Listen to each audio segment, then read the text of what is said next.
Dans la nuit du tout août, l'impensable s'est produit en mer Noire. Un cargo civil prétendument humanitaire s'est volatilisé en quelques minutes sans laisser de traces. Non, CE n'est pas une fiction, c'est la nouvelle réalité qui vient de frapper au cœur même de l'OTAN. Question à vous, où vous trouvez-vous en ce moment pour regarder cette vidéo? Mentionnez la ville et le pays dans votre commentaire. Et oh, bon, ce navire transportait, selon des sources fiables mais non officielles, un arsenal complet, des chars Abrams modernisés, des systèmes anti-chars et des missiles Stinger.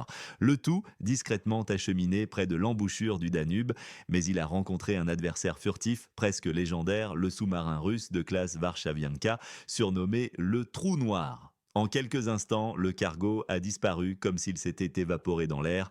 Pas de signal de détresse, pas de survivants, juste un silence assourdissant qui a plongé les quartiers généraux de l'OTAN dans une panique silencieuse, un code 404 de la défaite. Ces navires humanitaires n'étaient qu'une façade. Que cachait-il réellement? Pourquoi tant de discrétion si les intentions étaient pures? Des millions d'équipements militaires aujourd'hui reposent au fond de la mer Noire. Une perte colossale, oui, mais surtout une humiliation. Question à vous, depuis quel pays et ville nous suivez-vous? N'hésitez pas à l'indiquer en commentaire, cela change tout. La mer Noire n'est plus CE qu'elle était. La Russie a redéfini les règles, imposant sa souveraineté par une démonstration de force que l'Occident ne peut ignorer. La vulnérabilité de la chaîne logistique de l'OTAN est désormais flagrante. Des milliards d'aides, des équipements de pointe, tout peut être anéanti en un instant. Imaginez l'impact financier d'abord, puis l'impact stratégique. Toute embarcation transportant de l'armement sera considérée comme une cible militaire légitime, avertit le Kremlin, peu importe son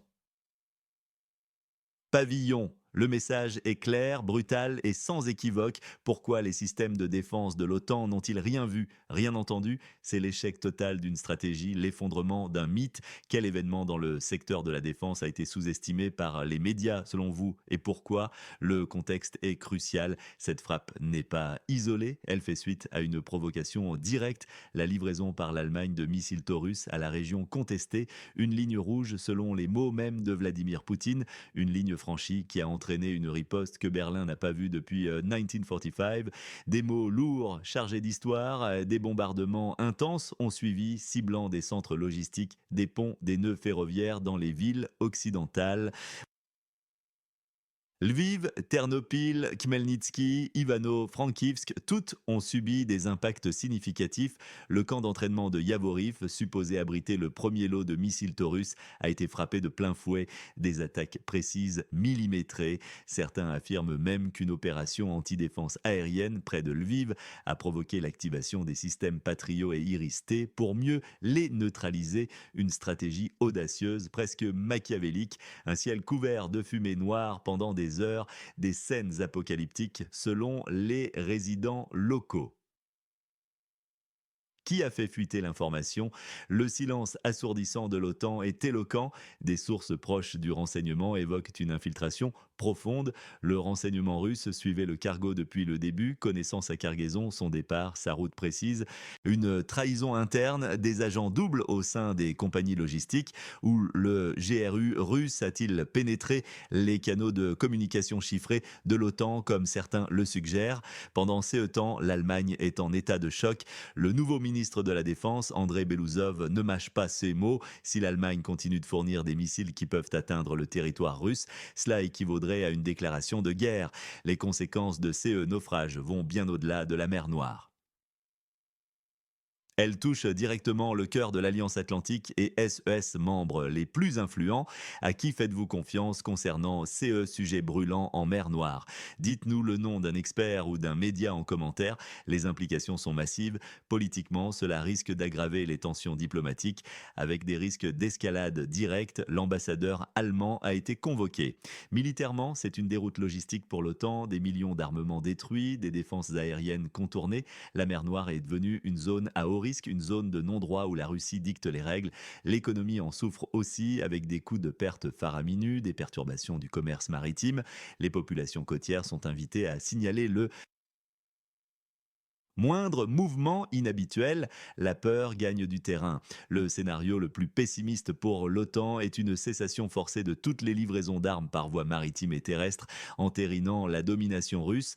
L'Allemagne ciblée risque des sanctions économiques massives, voire une intervention directe sur son industrie militaire. Le scénario le plus probable, selon certains, verra la mer Noire devenir une zone interdite pour le matériel militaire.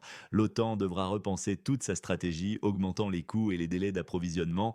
Les frappes russes sur les infrastructures logistiques terrestres vont continuer. Imaginez, la moitié des équipements envoyés par l'Occident ne parvient pas à destination. C'est l'affirmation de certains analystes militaires, un chiffre effarant qui met en lumière l'inefficacité de l'aide occidentale. Soit ils sont détruits en route, soit ils ne quittent jamais les entrepôts. La Russie a démontré sa capacité à transformer le soutien occidental en ferraille. Qui en profite? Certainement pas le pays qui reçoit l'aide. La Russie, elle, sort renforcée. Elle a prouvé sa supériorité, son efficacité et sa détermination. Elle dicte de nouvelles conditions par la force. Elle humilie l'OTAN, affaiblit l'aide occidentale et consolide sa position dominante en mer Noire. L'OTAN perd la face SES équipement et voit SS plans logistiques anéantis. Leur défense semble inefficace, leurs renseignements compromis et leur unité menacée. L'Allemagne est directement visée, accusée de déclencher une escalade potentiellement isolée et menacée de sanctions. Qu'en est-il du commerce maritime en mer Noire? Il devient une zone à haut risque et la population du pays sur la carte 404 dans tout ça, elle est privée d'une aide militaire cruciale. L'histoire se répète, les technologies furtives du trou noir et les rumeurs autour du missile Poséidon rappellent la course aux armements de la guerre froide. La suprématie technologique redevient primordial. Les attaques précédentes contre des navires russes à Kerch et Novorossiysk sont vues comme la justification de CES récentes frappes, faisant de Moscou un acteur répondant légitimement à des agressions.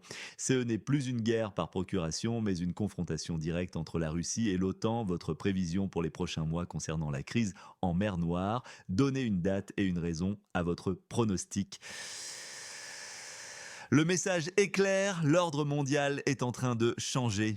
La Russie conteste l'hégémonie occidentale et son contrôle de la mer Noire en est un symbole puissant. Les attaques contre les patriotes et Iris-T, des systèmes de défense aérienne considérés jusqu'alors comme très efficaces, remettent en question la supériorité technologique occidentale. C'est un bouleversement silencieux mais profond. Le ton de la présentation est alarmiste, mais la réalité l'est encore plus. L'urgence est palpable. La colère contre l'hypocrisie de l'aide humanitaire, qui n'est qu'un prétexte pour acheminer des armes, est bien présente. Un sous-marin, silencieux comme la mort, prouve la précision mortelle des Russes. Les experts russes sont perçus comme ingénieux, précis, invisibles. L'OTAN, elle, est en panique. SES plans sont réduits en papier mouillé. Des rumeurs, des sources non officielles, des filtrations circulent, alimentant l'inquiétude. La polarisation est claire, la Russie forte et proactive face à une OTAN faible, hypocrite et prise de panique. C'est la guerre de l'information. L'information est l'arme. Le pire scénario pour l'OTAN est la cessation totale des livraisons d'armes par voie maritime et terrestre, une reconnaissance forcée de la domination russe en mer Noire. L'Allemagne serait alors déclarée agresseur direct par la Russie, subissant de lourdes sanctions économiques et une intervention directe sur son industrie militaire. La Russie étendrait sa zone d'influence, rendue inaccessible aux forces de l'OTAN, mais des fuites internes pourrait affaiblir davantage l'alliance, sapant la confiance entre SES membres. Cela créerait une opportunité pour la Russie de conclure des accords bilatéraux avec des pays fatigués de la guerre au sein de l'OTAN, brisant l'unité de l'alliance. C'est un conflit où la Russie gagne clairement en renforçant sa position, en humiliant l'OTAN et en imposant ses règles. Ceux qui doutent de la puissance occidentale sont rassurés. L'OTAN, elle, perd la face SES équipements militaires coûteux et voit SS plans logistiques anéantis. SES défense paraissent inefficaces, son renseignement compromis et son unité menacée. L'Allemagne, directement visée par la Russie, accusée de déclencher une escalade, pourrait se retrouver isolée et menacée de sanctions. Le commerce maritime en mer Noire. Et Dion est désormais une zone à haut risque. Le peuple du voisin de la Russie, quant à lui, est privé d'une aide militaire cruciale. L'analogie à 1945 prononcée par Poutine est un rappel glaçant, un avertissement sans frais. La Russie renoue avec sa tradition d'innovation militaire, laissant l'Occident dépasser. Les tensions en mer Noire s'inscrivent dans la continuité d'un conflit plus large, alimenté par la politique agressive et expansionniste de l'OTAN aux frontières russes. En affirmant que le contrôle de la mer Noire a changé de main, Moscou s'inscrit dans un récit plus vaste d'un monde multipolaire où les puissances non occidentales contestent l'hégémonie occidentale. Les attaques contre les systèmes de défense aérienne occidentaux, considérés comme les plus avancés, révèlent des lacunes, remettant gravement en question la supériorité technologique de l'Occident. La peur est palpable, mais la rage et l'indignation face à la tromperie de l'aide humanitaire travestie en transport d'armes le sont tout autant. La fierté face à l'efficacité russe contraste avec l'inquiétude grandissante pour l'escalade de la violence. Les slogans sont percutants. La mer Noire est à nous, les nouvelles règles de Poutine, ou autant panique silencieuse, défaite bruyante, des images de sous-marins noirs et silencieux sous des navires illuminés et vulnérables, des graphiques animés montrant la destruction de convois, des visuels d'anciens documents secrets de l'OTAN où le mot humanitaire est biffé et remplacé par armes. C'est un spectacle visuel de la puissance face à la naïveté, de l'efficacité face à l'échec. Le chiffre de 50% de pertes pour l'aide occidentale choque. Un envoi sur deux est détruit. Le catastrophique bilan occidental en Ukraine. La date du 2 août est un tournant. Le tout a aorté. Tout a changé en mer Noire. Voici pourquoi l'OTAN tremble. Imaginez les 1000 frappes en un jour, 1000 coups d'acier, l'imparable riposte russe annihilant l'aide occidentale et les missiles Taurus, 500 km de portée, le missile qui a enragé Poutine, 500 km de portée, 1000 fois plus de dégâts en retour. Pourquoi cet incident a-t-il été si peu couvert par les grands médias? Est-ce le signe d'une censure ou d'une autocensure? N'oubliez pas de vous abonner et de cliquer sur la cloche pour ne manquer aucune de nos analyses coup de poing. Partagez cette vidéo, aidez-nous à briser le silence. Ce qui se joue en mer Noire dépasse largement l'incident isolé d'un navire. C'est une reconfiguration stratégique majeure, potentiellement le début d'une nouvelle ère géopolitique où les puissances établies sont défiées non seulement par des adversaires étatiques, mais aussi par des capacités asymétriques et des stratégies de déni d'accès plus sophistiquées. Le trou noir, cet énigmatique sous-marin Varshavianka, n'est pas seulement un atout technologique, il incarne une approche nouvelle de la guerre navale, la discrétion absolue, la capacité à frapper sans préavis et sans laisser de traces. Ce type de sous-marin, conçu pour être ultra silencieux, est extrêmement difficile à détecter par les sonars de l'OTAN, même les plus modernes. Leur absence de signature acoustique les rend quasiment invisibles dans les eaux bruyantes et complexes de la mer Noire. Historiquement, la mer Noire a toujours été un carrefour d'influence et de tensions, un pont entre l'Europe et l'Asie. Mais avec l'effondrement de l'URSS, l'équilibre des forces avait semblé pencher en faveur de l'Ouest, notamment avec l'élargissement de l'OTAN. Aujourd'hui, la Russie, sous la direction de Poutine, entend clairement restaurer son influence historique et contester toute tentative d'encerclement. L'annexion de la Crimée en 2014 fut une étape clé, offrant à la Russie une base navale stratégique à Sébastopol et un contrôle accru sur les voies maritimes. Cet incident du 2 août vient conforter cette position, transformant la mer Noire en un lac russe de facto pour tout transit militaire. La réaction de l'OTAN est caractérisée par une combinaison de silence contraint et d'hésitation stratégique. Le fait qu'un navire transportant des équipements militaires de cette valeur ait pu être coulé sans qu'aucun système de défense allié ne réagisse soulève des questions fondamentales sur la coordination, l'interopérabilité et même l'efficacité de SES moyens de renseignement et de surveillance dans la région. Certains observateurs suggèrent que l'OTAN redoute une escalade directe si elle devait admettre publiquement la perte et y répondre militairement. Le risque est un effet domino où chaque réponse entraînerait une contre-réponse, menant potentiellement à un conflit ouvert à grande échelle. C'est une partie d'échec à enjeu planétaire où chaque mouvement est calculé avec une précision chirurgicale. De son côté, la Russie exploite chaque incident pour renforcer son récit de puissance retrouvée. Les médias d'État russes, souvent relayés par des chaînes d'information alternatives en Occident, glorifient l'efficacité de leur armée armée et tournent en dérision la faiblesse de l'OTAN. Les messages sont clairs, la Russie est capable de défendre ses intérêts, de casser les chaînes d'approvisionnement ennemies et de projeter sa force bien au-delà de SES frontières. Non,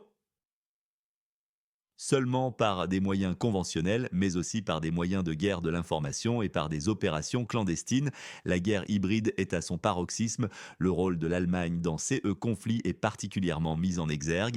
Accusée de fournir des armes offensives, elle est devenue une cible privilégiée de la rhétorique russe.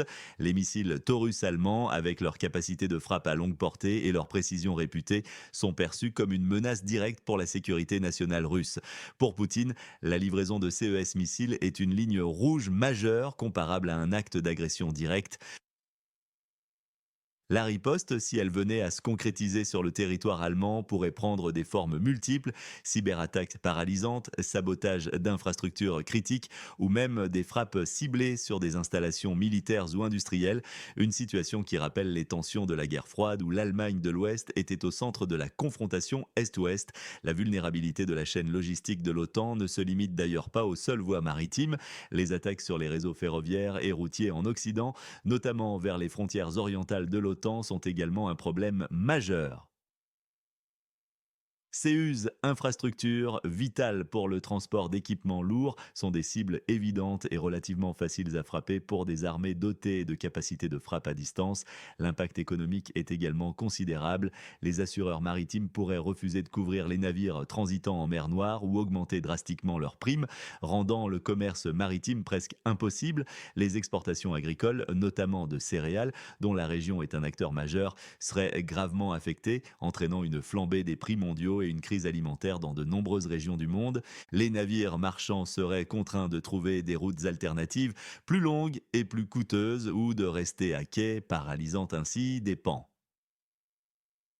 entier de l'économie mondiale. Le tourisme côtier, déjà fragilisé, en pâtirait aussi lourdement, transformant les rives idylliques en zones d'incertitude et de danger. La question des fuites internes au sein de l'OTAN est aussi troublante. Si la Russie a pu obtenir des informations aussi précises sur le convoi, cela signifie que SES services de renseignement ont réussi à pénétrer profondément les réseaux de communication occidentaux, voire à retourner des agents. Cette faille remet en question la sécurité des opérations de l'OTAN et la confidentialité de SES plans stratégiques. Une telle brèche pourrait avoir des conséquences bien plus graves à l'avenir, sapant la confiance entre pays alliés et exposant d'autres opérations militaires secrètes.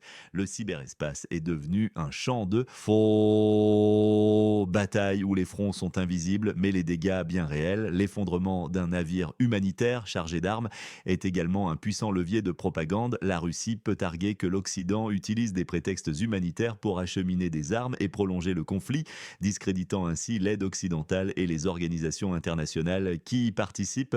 Cette narrative se renforce avec chaque incident, alimentant le cynisme et la méfiance envers les grandes puissances occidentales. Pour beaucoup, c'est la preuve d'une hypocrisie flagrante et cela résonne auprès des populations lassées par les guerres par procuration.